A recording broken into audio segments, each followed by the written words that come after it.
too late to persuade us to stay in the EU, says Ross Clark. If it wasn't outrageous enough that the EU is trying to extract up to €100 billion, £91 billion, from British taxpayers for the privilege of leaving, it now emerges that among the programmes last December, in the wake of the referendum result, it set up a €2.8 million, £2.5 million, fund for projects which enable participants to challenge Euroscepticism and to suggest possible actions that the EU could undertake to foster a sense of belonging to Europe, to understand the benefits of the EU and to reinforce the EU's social and political cohesion. The Rearguard Remain lobby in Britain has been quick to try to hoover up the money. 10 projects in Britain have already been granted £490,000, including a twinning arrangement between the South London suburb of Streatham and 6 other places across the EU, with the express aim of trying to decrease the wave of Euroscepticism and Europhobia. In other words, the EU is directly funding campaigners who are trying to stand in the way of Brexit and intending to send us the bill. There is nothing wrong, of course, with twinning arrangements and cultural exchanges. They have been going on since well before Britain joined the EU, and there is no reason why they should not continue once we have left. There are, after all, plenty of British towns which have twinning arrangements with towns outside Europe. But what the EU is trying to do is hijack such arrangements for political purposes.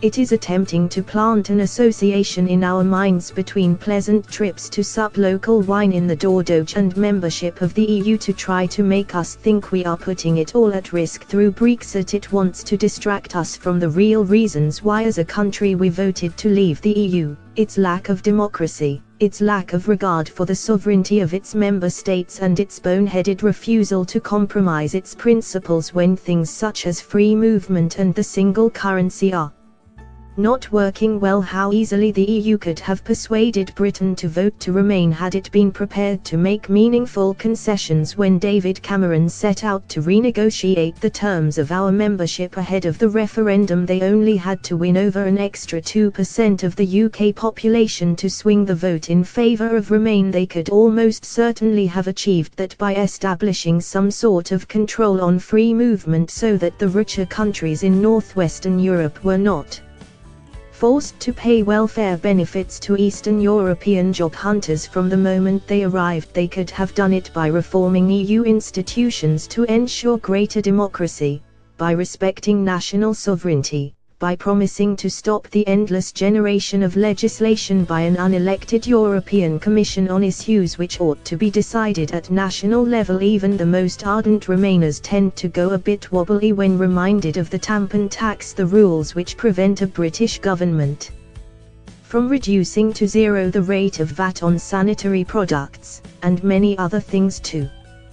Yet the EU's leaders failed to make any meaningful concessions to David Cameron. They merely looked down their noses at him and said, "These are our principles and they cannot be compromised." A clause on free movement written into a treaty 60 years ago, when all member states were at a similar level of development and no one could foresee that poor Eastern European states would one day join the Union, was treated as if it had been carved in stone. Likewise, EU leaders cannot bring themselves to admit that their pet project, the single currency, has proved a disaster and has ruined the economies of countries for which the single interest rate set by the European Central Bank was inappropriate. It is too late now for a propaganda campaign to try to persuade Britain to stay in the EU. The decision to leave has been made. Moreover, the behavior of EU officials ever since the referendum has persuaded even Remain voters that we are better off out. As much as polls can be relied upon to predict any election outcome anymore, they show a slight widening of the gap between the Leave and Remain vote over the past year.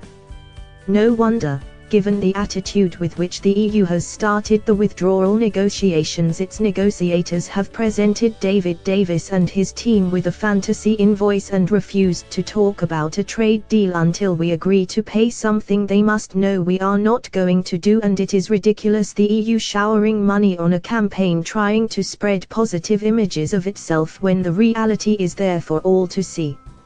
It is an arrogant, bullying organization which is prepared to put at risk the export industries of its own member states in an attempt to punish Britain for having the temerity to leave the club. No amount of cash spent on twinning programs is going to undo the damage.